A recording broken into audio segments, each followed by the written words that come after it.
سے پہلے نظر ڈالتے ہیں اب تک کی بلیٹن۔ ضلع خوشاب کی بار ایسوسی کے سالانہ انتخابات میں علاقہ تھل کے نوجوان قانون نے اپنے آپ کو قسمت کا دھنی ثابت کر دیا۔ ڈسٹرکٹ بار ایسوسی خوشاب کے الیکشن میں اترا گروپ کے ملک حاجی زوار حسین کھارا نیب صدر منتخب ہوئے۔ ان کا تعلق دادو والا تھل سے ہے۔ تحصیل بار ایسوسی قائد آباد کے الیکشن میں حرج العزیز قانون دان ملک عبدالحفیظ اسلم بوڑانہ بطور صدر منتخب ہوئے۔ ان کا آبائی علاقہ ادی سرگل تھل ہے۔ ان کا شمار علاقہ تھل کی ممتاز سماجی اور سیاسی شخصیات میں ہوتا ہے۔ تحصیل بار ایسوسی نورپور تھل کے سالانہ انتخابات میں ملک عبدالقیوم ظفر راہداری صدر جبکہ ملک ذیشان عباس گجر بطور جنرل سیکرٹری منتخب ہوئے۔ ملک عبدالقیوم ظفر راہداری کا آبائی علاقہ راہداری تھل ہے جبکہ ملک ذیشان عباس گجر نورپور تھل سے تعلق رکھتے ہیں۔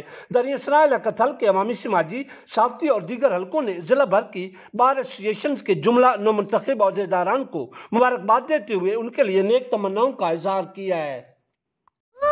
اس لیے نئے لائف بوائے میں ہے ایکٹیو سلور جو دے جراثیم سے 10 گنا بہتر حفاظت۔ نیا سلور لائف بوائے دنیا کا نمبر 1 جرم پروٹیکشن سوپ۔